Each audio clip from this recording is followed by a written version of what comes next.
what we're trying to create is a place for parents to talk to each other. And that's happening primarily online. So there's this online parent support platform. But we're also offering parents and other family members the chance of face-to-face counselling for a brief period of time. Sorry, it sounds like it's like a one-time special or something like that. It's an ongoing offer, but the counselling sessions will be around 4 to 6 sessions. And what we want parents to bring to that is their expertise about their family. And we're going to bring our expertise around what's distressing young people and how we can foster open communication. And we want to get to the right answer together. That's the role that Canteen wants to play, because if we can do that, we can help parents and families reduce the distress of the young people in those families. They can be part of Canteen if they like, but they don't have to be. So that's primarily why I'm here. If you have any more questions about anything that I've said, I'm just going to be up the back. There's just a few things that I want you guys all to consider, because you all have connections with young people in your life. So what I want you to think about is, how are you already communicating your cancer experience to them? Is it with words? Is it without words? Is it direct or is it indirect? Are you kind of protecting them and hiding some information that you think might be helpful to them either now or when they're older? Another one, and this is kind of dark humour, but these are kind of dark times as well, is what tough conversations have you already had? Have you talked about sex? Have you talked about drugs? What have you learnt from those conversations which can help you in talking about cancer? And then the last one is, what's your twist of hope? We know that whenever anyone's talking about cancer, what's really helpful is to be as open and honest as possible, but to have a twist of hope. So your twist of hope might be, you know what, I've got this time today. It might be, there's always going to be someone around to keep you safe. Everyone needs to find their own twist of hope for them, not only for themselves, but for the young person as well. So that's I've spoken over time. Thank you so much for listening. I'm going to go grab some sandwiches before they all go. If anyone has any more questions, I'll be up the back. Thank you very much. Thank you so much. Thank you so much, Chris. That was great. I'd just like to welcome up Marina. Did you want to have it? Oh, Philip? Yep. So Philip from BTAA is just going to have a chat to you about what he's got to offer.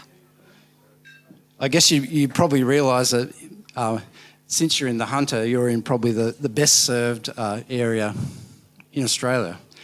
The support that's out there is good in the Hunter, but it's not so good in the rest of Australia.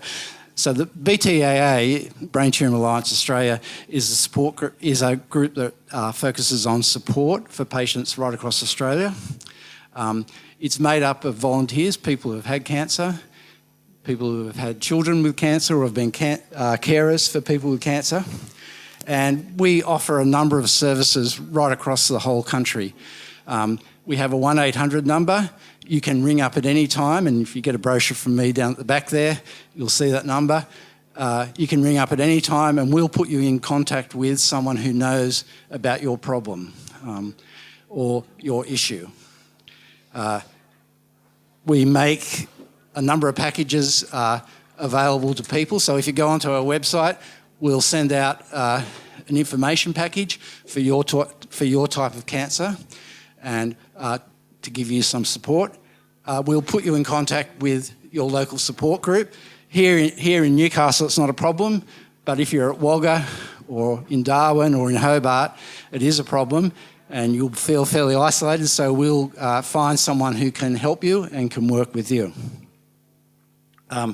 We run a number of patient forums like this across the country, and we've got a number happening over the next few weeks.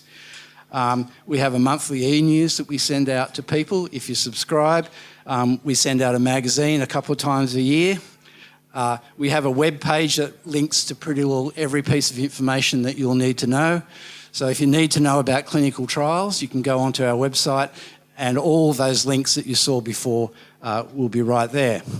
We're associated with the International Brain Tumour Association, and we'll send out a magazine and keep you informed of worldwide events and treatments that are going on. We bring overseas speakers, sometimes in conjunction with Mark Hughes Foundation. We'll bring overseas speakers to speak to doctors, normally about patient care and looking after patients better. We do scholarships. for medical professionals so that they can travel around the world to get the latest information as well. I've got a lot of information up the back there, and so please come up as the day goes on and collect some. Or if you go onto our website, you can subscribe and we'll send it all out to you in the post. But what I really wanted to speak about today is two new resources that we have. One is a brain tumour profile, which is just a single sheet. It's been looked at and developed by doctors across Australia. And the idea is that you can take this sheet along to your medical appointment and you can get all the important information written down on a sheet that you can keep with you. There's lots of new terminology and lots of new information when you have a brain tumour, and this allows you to really get that clear and have it right in front of you as you go along from appointment to appointment. And the other thing we have is it's our OK to Ask booklet, and this booklet is also being developed in conjunction with doctors right across Australia, and it has questions for every stage of your treatment and a space to write the answer. So sometimes when you go along, I know what it's like. I've been in this situation. You can be pretty dazed and confused when you're presented with a whole lot of confronting facts. This has the questions that you or your carer or your support person can ask and a place to write down those answers. Now, in conjunction with Cancer Australia, we've had this produced in 10 different languages. So no matter what your background, we have a booklet for you that you can take along and use in your consultations with doctors. I really would encourage every person to subscribe or to join up the BTAA, because it is really a self-help group for people right across Australia, and it will keep you up to date and keep you linked with all the things that are going on around the place to do with brain tumours. Thank you.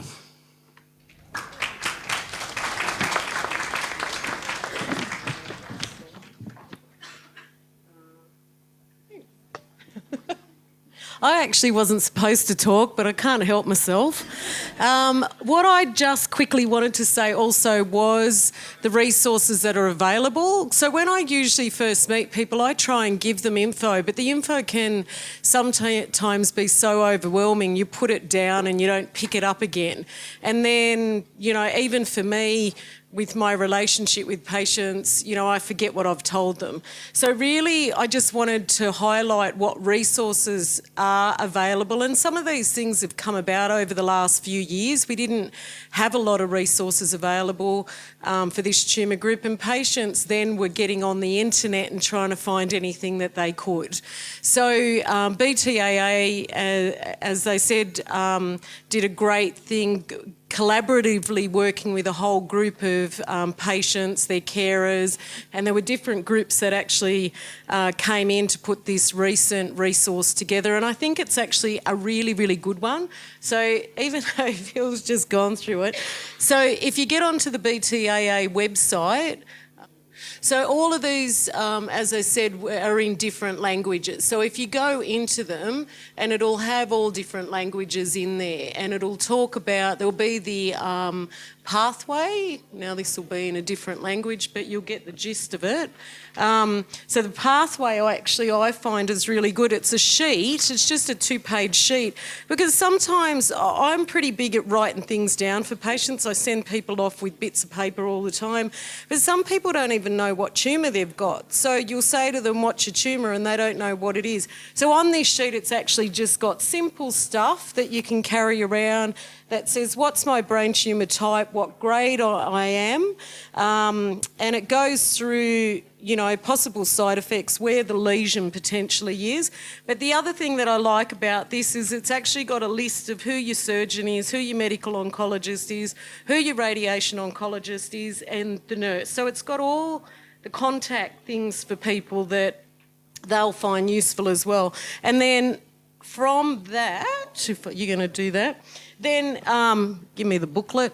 And then the booklet, it's okay to ask. And as we said, it's full of questions that you can ask, because even sometimes when I sit down with patients and I go through everything that I think they should know, and I'll say to them, have you got any questions? And they'll say, no, I don't know what to ask. You know, so it's a good little trigger book. It can be a bit overwhelming because there is quite a lot of information in there, but it is a good, and both of those are available on the BTAA website.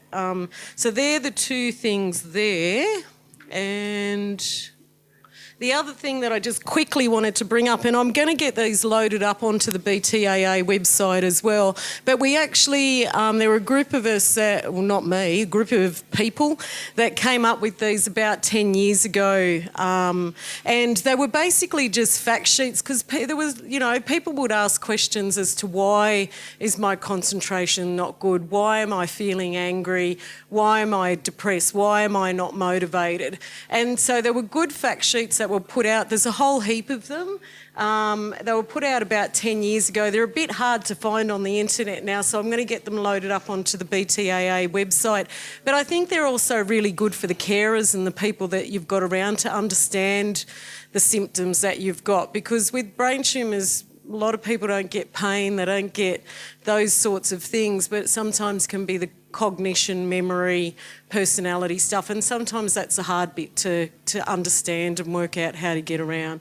So I'll get those loaded up. I just wanted to promote the resources that are available, because sometimes we forget to tell people that they're out there.